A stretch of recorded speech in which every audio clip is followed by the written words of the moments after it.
राष्ट्रीय लोकतांत्रिक पार्टी के प्रदेश अध्यक्ष और भोपालगढ़ के विधायक पुखराज जी गर्ग साहब,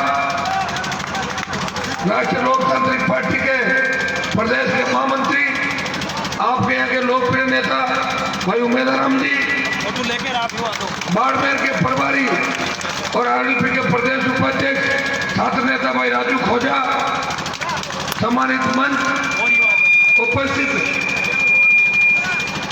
मौजूद बुजुर्गों, नौजवान साथियों, मेरे छोटे भाइयों, आज जिला परिषद के वार्ड संख्या 33 के प्रत्याशी भंवरलाल जी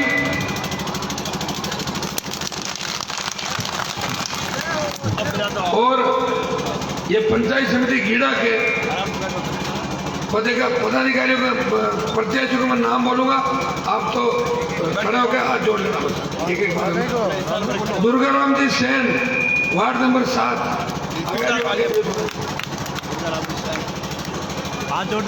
वार्ड नंबर 8 गोमाराम जी मेरा।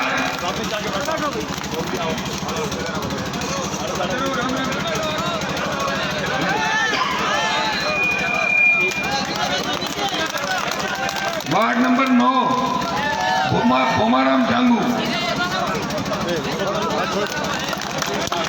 Ward number 10 Magaram ji Goyal.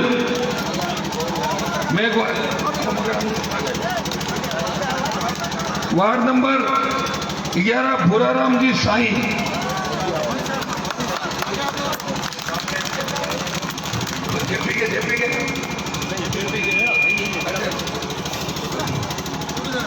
Ward number 12 इमियो वाइट बोर्ड सुतराम जी गोदारा। सुतराम जी आगे आ जाओ, नारायण देखे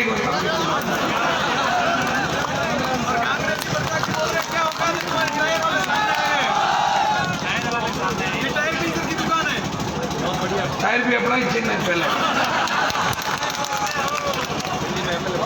ward number 13 Sawai Ram ji Sai.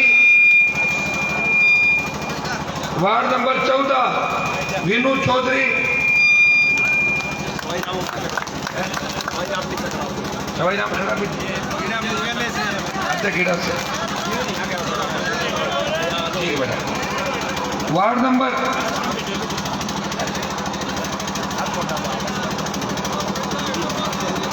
Ward number 19 जेठी देवी माता श्री बीरबल जी।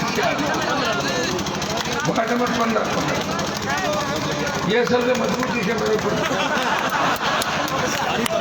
Ward number 16 Kamlesh Prahlad Ram ji.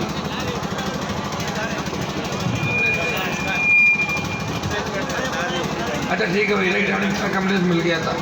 पंचायत समिति पाटोदी रामाराम। वार्ड नंबर 1 रामाराम जी रावताराम जी सिंगड़।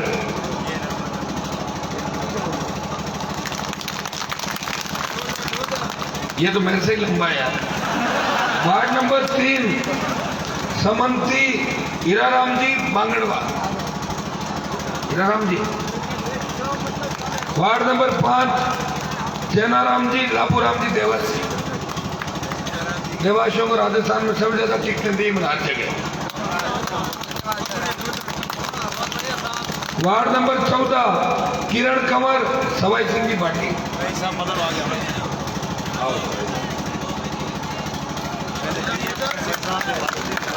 बहुत बहुत बधाई, स्वागत है आपका। Ward number 15 Thakararam Kadwasara. जो छोटे वाला वो है। वार्ड नंबर 13 कमरू देवी नरेश कुमार जी साई।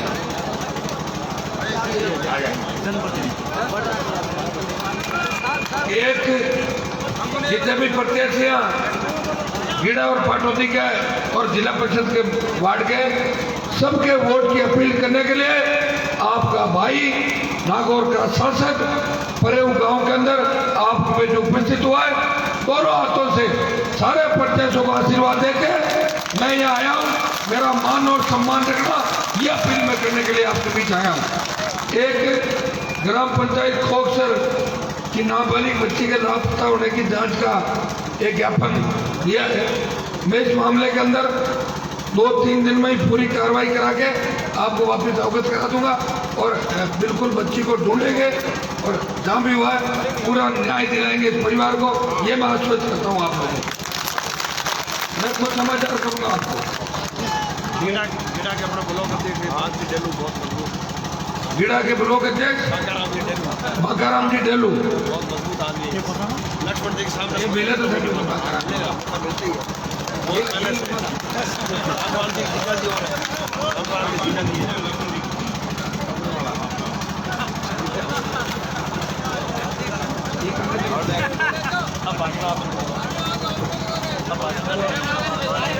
भाइयों, बाड़मेर के अंदर आपका जोश देख कैसा लग रहा है कि पंचायत चुनाव नहीं विधानसभा के चुनाव है और मुझे लग रहा कि आज रात को फिर अशोक गहलोत को बुखार आ जाएगा दोबारा। राजस्थान की राजनीति के अंदर अगर परिवर्तन का आगाज कहीं से होगा, बाड़मेर की धरती से होगा। 2016 के अंदर जब नागौर से हुंकार भरी और बाड़मेर पहुंचे थे और बाड़मेर की हुंकार ने दिल्ली की सियासत के अंदर भूचाल ला दिया। दिल्ली की छोड़ो, पाकिस्तान की सेना के अंदर बात चली कि 7 लाख तेजा जी के भक्त बाड़मेर में क्या करें, कहीं अटैक नहीं करते, घुस नहीं जाए, पाकिस्तान भी डर गया था उस हुंकार से। बाड़मेर के बाद बीकानेर सीकर की हुंकारों से राजस्थान की सरकार घबराई डरी, 50,000 नौकरियों की घोषणा करी, स्टेट हाईवे टोल फ्री किए और 5 हॉर्स मुफ्त बिजली की घोषणा करी। लेकिन जैसे ही कांग्रेस की सरकार आई वो आदेश वापस ले लिए। भाइयों, किसानों का आशीर्वाद, नौजवानों की उमंग, उत्साह और संघर्ष और हुंकार से राष्ट्रीय लोकतांत्रिक पार्टी का गठन हुआ। आरएलपी ने राजस्थान के अंदर 57 सीटों पर उम्मीदवार लड़ाए और 25 सीटों पर जोरदार वोट लिए और 3 विधायक जिता के राजस्थान की विधानसभा में लेके गए। एक मैं था और 2 दलित भाई पुखराज जी गर्ग जो भोपालगढ़ से जीते और इंदिरा मावरी मेड़ता से जीत के राजस्थान की विधानसभा का दर पहुंची। बसपा पार्टी जो अपने आप को दलितों की पार्टी कहती है, बसपा से एक भी दलित विधायक नहीं जीता और जो 6 दूसरे जीते थे वो भी बिक गए और कांग्रेस में शामिल हो गए बसपा के विधायक। दलितों की अगर कोई रखवाली है तो आरएलपी पार्टी है। भाई आज राजस्थान के अंदर हालात बच्चे बदतर होते जा रहे हैं, हमारे बच्चे सुरक्षित नहीं है। बच्चियां जब तक घर नहीं आ जाती स्कूल से कॉलेज से तब तक माँ बाप का कलेजा अटका रहता है कि मेरी बच्ची घर क्यों नहीं पहुंची। एक अनजान डर से पूरा स्टेट उसके अंदर महसूस करता है, पूरे देश के अंदर एक भय का वातावरण है, पूरे राज्य के अंदर भय का वातावरण है। हमारी छोटी बालिकाएं बालक सुरक्षित नहीं है। राक्षस राजस्थान के अंदर इतने ज्यादा आ गए कि रोज अखबार का पहला पन्ना पढ़ते हैं तो कहीं कहीं ऐसी घटना, ऐसी हरकतें देखने को मिलती है। इसका कारण यह है कि पुलिस का इकबाल खत्म हो गया, राज का डर खत्म हो गया। इसलिए ये भेड़िए छोटे बच्चों को, मासूम बच्चों को अपना शिकार बनाते हैं। और ये राजस्थान जो अपराध में 1900 नंबर पर हुआ करता था, आज अपराध के अंदर 1 नंबर पर आ गया। पुजारी को जिंदा जला दिया, दलित युवती का वीडियो बना के वायरल कर दिया बलात्कार के बाद। ये आम घटनाएं हो गई। कल परसों टोल पे एक एमएलए साहब को पीट दिया और पिछली जब वसुंधरा की सरकार थी, ईंट उड़ाने वाले मंत्री यूनुस खान को 15 मिनट तक सीकर के टोल पे पीटा था, बराबर 15 मिनट तक। कपड़े जब तक नहीं फटे तब तक छोड़ा नहीं लड़कों ने। अब ये हालात है राजस्थान में, यहाँ कोई सुरक्षित नहीं है, यहाँ भगवान के भरोसे मामला चल रहा है। अभी जब कोरोना आया खूब अशोक गहलोत रोज टीवी पे आते थे, दिल्ली की सरकार भी घोषणाएं करी थी, लेकिन कोरोना रुका नहीं किसी सरकार से। अगर कोरोना मरेगा तो अपना भी मरेगा के, क्योंकि जो भी महामारी इंडिया के अंदर आई है वो खत्म हो गई यहाँ से। इतनी इम्यूनिटी इंडिया के लोगों की है। और भाइयों, इसमें सरकार ने कुछ भी नहीं दिया। कोई 1 लीटर केरोसिन या 10 किलो गेहूँ से कोई कोरोना भागा क्या? क्या फ्री दवाई कौन सी? तो फ्री दवाई दे रहा हूँ, उनसे तो बुखार नहीं होता, तो कोई लेना ही नहीं चाहता फ्री दवाई। इस तरह चाहे गहलोत हो, वसुंधरा हो, दोनों ने मिला जुली का खेल किया। और गहलोत वसुंधरा को तो मैं ये कहना चाहता हूँ, दोनों एक ही पार्टी क्यों नहीं ज्वाइन कर लेते? अलग अलग पार्टियों में एक दूसरे की मदद करने में इनको दिक्कत होती है, तो दोनों को एक ही पार्टी के अंदर रहना चाहिए। वसुंधरा के भ्रष्टाचार पे गहलोत ने पर्दा डाला और गहलोत के काले कारनामों पे वसुंधरा राजे ने पर्दा डाला। भाइयों, राजस्थान के अंदर पिछला जब वसुंधरा की सरकार थी तब मैं कांग्रेस के विधायकों को देखता था, जैसे वसुंधरा विधानसभा के अंदर आती थी कांग्रेस के विधायक इस तरह टूट के पड़ते थे उसके पेट छोड़ने के लिए, जैसे छोटे बच्चे अपने माँ बाप के पेट छोड़ने के लिए दौड़ते, ऐसे वसुंधरा को अपनी मम्मी मानते थे वो आधे से ज्यादा कांग्रेस। और एक व्यक्ति था जो लड़ रहा था वसुंधरा से, वो निर्दलीय क्षेत्र का विधायक हनुमान बेनीवाल था, जो हमेशा विधानसभा के अंदर ताल ठोकता था। कभी मुझे बाहर निकाल देते, कभी सस्पेंड करते, कभी मार्शल उठा के ले जाते, लेकिन वसुंधरा राजे को एक दिन भी चैन से नहीं छोड़ दिया। और उसको सपने के अंदर भी हनुमान और बाड़मेर याद आता था, क्योंकि आपने भी बहुत रेत उठाई उसके पीछे। वो जब भी बाड़मेर जाती थी एक ही बात कहती थी, ये पता करो रेत उछालने वाले और हाय हाय करने वाले किस साइड में खड़े हैं। भाइयों, अब की बार जो सरकार है कांग्रेस की, भारतीय जनता पार्टी के नेताओं के खरी बयान आते हैं, बकवास करते हैं, जोर जोर से भाषण देते हैं मंचों पे। थाने का घेराव किया किसी का से बीजेपी वालों? अल्लाह बोला कहीं भारतीय जनता पार्टी ने? अल्लाह बोला तो अपने घर पे अपनी पत्नी को डांटा होगा। ये जरूर हो सकता है सड़क पे अल्लाह बोलते हुए मैंने किसी बीजेपी के नेता को 1000 आदमियों के साथ नहीं देखा, और पत्नियों को भी क्या डांटेंगे? मुझे लगता है ऐसे कर सकते हैं। ये तो हल्ला बोलने का अगर कोई काम करेगा, इस राजस्थान के जवान किसान को उसका हक और अधिकार दिलाने का कोई काम करेगा, तो राष्ट्रीय लोकतांत्रिक पार्टी राजस्थान के अंदर किसान और जवानों को उसका हक और अधिकार दिलाएगी। भाई, सड़क से लेकर पहले विधानसभा और अब सड़क से लेकर लोकसभा तक आपकी हर मांग को हनुमान बेनीवाल पुरजोर तरीके से उठाता। चाहे बाड़मेर के अंदर रिफाइनरी, कोयला या गैस का मामला हो, बाड़मेर के जवानों को रोजगार कैसे मिले, 80% रोजगार मिले, और CSR का फंड खर्च हो ताकि बाड़मेर में सड़क, स्कूल, शिक्षा और अस्पतालों की सुविधा ठीक हो। नर्मदा नहर का पानी बाड़मेर के प्रत्येक खेत के अंदर आए। हनुमान बेनीवाल बाड़मेर की भी इतना ही ध्यान रखता है जितना वो नागौर का ध्यान रखता है। और अब हमेशा सोशल मीडिया के माध्यम से लोकसभा और विधानसभा के मेरे भाषण उठा के देख लें, हर जगह इस सीमावर्ती मजबूत जिले की पैरवी करता हुआ नागौर का शासन नजर आता है। और बाड़मेर वालों भी मेरा खूब ध्यान रखते हैं। जब RLP पार्टी का गठन किया, अच्छे वोट वायतू से मिले, सीयू से मिले जोरदार, सिवाना से भी ठीक वोट मिले, टोटन से भी अच्छे वोट मिले। जब हमने प्रत्याशी खड़े किए थे, जीत आ रहा अलग बात है, वोट परसेंटेज बढ़ा, लेकिन 23 के अंदर आप पूरी कसर निकाल दोगे। मुझे लग रहा है कि 23 में राष्ट्रीय लोकतांत्रिक पार्टी बाड़मेर की सारी सीटें एक साथ जीतेगी। नागौर का तो मैं आपको भरोसा दिलाता हूँ कि नागौर की 10 में से 10 सीटें RLP पार्टी जीतेगी। ये मैं आज आपके बीच कह के जा रहा हूँ। पिछली बार मैंने चुनाव ज़्यादा लड़ाए थे नागौर के अंदर, 4 ही चुनाव लड़ाए थे, 2 हम जीत गए, एक 5-7 हजार से हार गए, और एक में थोड़े से वोट कम आए, 20,000+ वोट आए थे। उसमें कई कारण थे। 6 जगह खाली छोड़ी थी, जो 6 खाली छोड़ी थी वो इस बार वैसे भर जाएगी, और जो 4 है वो वैसे हो जाएगी। 10 के 10 नागौर के अंदर होगी, जोधपुर के अंदर भी 10 में 6-7 सीटें जीतेंगे।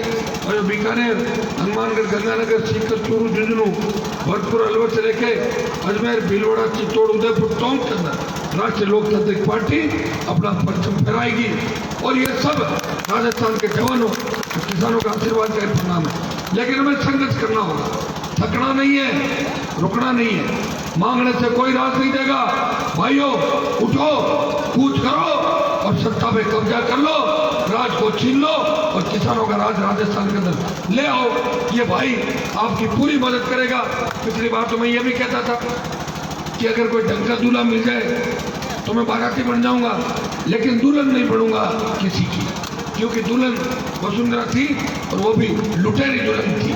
लुटेरी दुल्हन फिल्म आई थी, देखी थी आपने? एक को लूट के चली जाती है, फिर दूसरी शादी, फिर लूट। ये राजस्थान के अंदर खेल चला। और ये मिलाजुली का खेल है कि वसुंधरा का बंगला खाली कराने के लिए सुप्रीम कोर्ट कहता है बंगला खाली कराओ। 100 के लोग कहता है कि बंगला खाली नहीं करूंगा, वसुंधरा को तो मेरे घर के सामने वाले बंगले में रखूंगा। या रोज पढ़ते हो एक गाना था ना उस फिल्म के अंदर, मेरे सामने वाली खिड़की में क्या रहता है, चांद का टुकड़ा। तो मुझे लग रहा है गहलोत और वसुंधरा का कोई पुराना कनेक्शन नजर आ रहा मुझे, इसलिए वो अपने सामने उसको रखना चाहता है। भाइयों, इस मिलाजुली के खेल को खत्म करना है। इस राजस्थान के अंदर ऐसी व्यवस्था लानी है हमारे को कि हमारे बूढ़े बुजुर्ग या जवान थाने तहसील कचहरी में जाए तो मान सम्मान थानेदार और तहसीलदार करे। और जयपुर के अंदर जब ट्रेन, हवाई जहाज या बस से बाड़मेर का कोई चौधरी उतरते जयपुर के अंदर ये लगे कि राज मेरा है और लोग आगे पीछे हो जाए कि चौधरी साहब गांव कौन सा है कि बाड़मेर, आपकी सरकार है, मेरा भी एक काम करा देना। ये जयपुर के अंदर जब स्थिति होगी जब RLP की सरकार राजस्थान चल रही। भाइयों, आपके सामने जो सच खड़ा है, पिछले 20 दिन से लगातार प्रचार करता हूँ। आप देख रहे हो 3 बजे कहीं, 4 बजे कहीं, 2 घंटे गाड़ी में नींद, 3 घंटे कहीं, 2 बार बाड़मेर आ गया। अब जाऊंगा, सोऊंगा अपना 2-3 घंटे, फिर बीकानेर चल दूंगा, बॉर्डर पे करता करता फिर हनुमानगढ़ होता, सीकर और फिर वापस घूमता घामता इतने में 3 तारीख की शाम हो जाएगी। लगातार नागौर का सांसद आपके लिए प्रयास कर रहा है, कोशिश कर रहा है और पिछले 20 साल में 4 बार मंत्री पदों को यह ठोकर मारी और 2 बार दिल्ली में मंत्री पद ठुकराए। एक बार RLP के विलय की बात करी थी, मैंने कहा करता ही नहीं, और अब की बार किसान बिलों के विरोध के अंदर उतर के आपके साथ सड़कों पे आ गया। मैंने कहा अंदर तकलीफ के अंदर है, हनुमान ऐसी व्यवस्था का हिस्सा नहीं बनेगा और मंत्री पदों को ऐसे ठोकर मारी जैसे छोटा बच्चा पोल के किक लगाता है। मैंने मंत्री पदों को किक लगाए, इसलिए आपका प्यार, प्रेम और आशीर्वाद मिला। भाइयों, बाइटों के अंदर मुख्यमंत्री के इशारे पे उनके चमचों ने, मंत्री ने जिस तरह पथराव की घटना कराई मुझे अच्छी तरह याद है। वो तो काम मैं मेरे हिसाब से करूंगा। वो सारे जो लोग हैं, जो अधिकारी है, मंत्री है, इनका तो लास्ट आखिरी मौका है। 23 तक जो करना कर ले, उसके बाद इनका नंबर कहीं भी नहीं आएगा राजस्थान के अंदर, क्योंकि मेरे से जो अड़ा है वो सड़कों में पागल होकर घूम रहे आधे से ज्यादा राजस्थान के अंदर। आप नहीं मानो तो नागौर में जो नेता थे उनके हाल पूछ लो, जाना किधर होता है और चले किधर जाते हैं। हर के आनंद गाँव के गाँव भूल गया, तो दिमागी स्थिति खराब होगी, मानसिक रोगी बढ़ गए। वो तो मैं करूंगा, लेकिन वोट की चोट से आप सारे नौजवानों इस बात का सबक लो कि वो पत्थर हनुमान बेनीवाल की गाड़ी पर नहीं चला था, वो किसानों की आत्मा को झकझोर किया था। वो किसान कौम पे पत्थर चलाए थे और पुलिस की मौजूदगी के अंदर यहाँ बाड़मेर के जवान भी थे। मैंने समझदारी से काम लिया। अगर वहाँ झगड़ा करवाता तो अपने लोग आपस में मारे जाते कि नहीं मारे जाते। मैंने समझदारी की ना, मेरी गाड़ी के कांच फोड़वा के चल दिया वहाँ से। और मुझे बड़ी, मैं तो लोकसभा के अंदर लड़ाई लड़ रहा हूँ, DG से लेके तमाम जो थे उनको कभी बेंच पे बात दे के फोटो देखी आपने? रोज मैं प्रयास कर रहा हूँ और मेरा तो मौका लगेगा चौका मार दूंगा पक्का, कहने की आवश्यकता ही नहीं। लगा मौका और मारा चौका। और जितने भी 10, 15, 20 की ये गैंग है, इस गैंग को ठीक करेंगे। मंत्री को तो ठीक कर देंगे, ठीक ही हो रखा होगा। दिन में 3 बार ब्लड प्रेशर नफा था, कम है ज़्यादा है, मुझे सारी स्थिति पता है। लेकिन भाइयों, उसके आदमी जहाँ चुनाव लड़ रहे हैं यहाँ पे पत्थर गैंग, उन सबको हराओ, वोट की चोट से उनको पूरी तरीके से हरा दो, ताकि सड़कों पे रेत और पत्थर उछालते रहे और मानसिक स्थिति उनकी खराब हो जाए। ये काम नौजवानों आपको करना है। सोशल मीडिया के माध्यम से कल से एक ही बात चलनी चाहिए, सिर्फ बाड़मेर के अंदर RLP चले, न कांग्रेस चले न भाजपा। बाड़मेर में राष्ट्रीय लोकतांत्रिक पार्टी चले। जहाँ बोतल चुनाव लड़ रही है, चाहे मंडल हो जिला परिषद, बोतल का बटन दबाओ, एक व्यक्ति 10 वोट की व्यवस्था करो और बटन इतनी बार दबाओ कि सबसे ज्यादा मशीनें बाड़मेर में खराब हो जाए और बार बार मशीन चेंज करनी पड़े। मैं आपको आश्वस्त करता हूं कि आपका भाई जब तक सत्ता के अंदर आपको लेके नहीं जाएगा, न तो थकेगा, न रुकेगा, न तो मैं सोऊंगा और न कांग्रेस और BJP के नेताओं को छोड़ने दूंगा। आज कितना बड़ा दुर्भाग्य, कल सोनाराम जी जैसे व्यक्ति की जिला परिषद की टिकट काट दी, बताओ इससे बड़ी क्या बात। मैं कर्नल साहब को हमेशा कहता था कि आप इनके चक्कर में कहाँ पड़े हो, आप आओ मेरे साथ आओ, विधायक बनोगे, सांसद बनोगे, यूँ टिकट मांगते रहोगे। आप जैसा आदमी अगर जिला पद की टिकट मांग रहा है तो ये हम सबके लिए शर्म की बात है। और मांगने के बाद भी टिकट नहीं देना, इतना बड़ा अपमान भारतीय जनता पार्टी ने उनका किया। तो कांग्रेस तो हमेशा किसानों का अपमान करती रही है। भाइयों, गिन गिन के बदला लेंगे। आपके भाई की मेहनत का ही परिणाम है। अशोक गहलोत के बेटे को जोधपुर से हरा के उसको हाथ में क्रिकेट का बल्ला और बॉल पकड़वा दी, वो हनुमान की हुंकार का ही परिणाम था। और वसुंधरा को लंदन का रास्ता दिखा दिया, और भगवान ने चाह उसे जेल का रास्ता भी दिखा दूंगा। यह भी मैं आपको विश्वास दिला के जा रहा हूँ।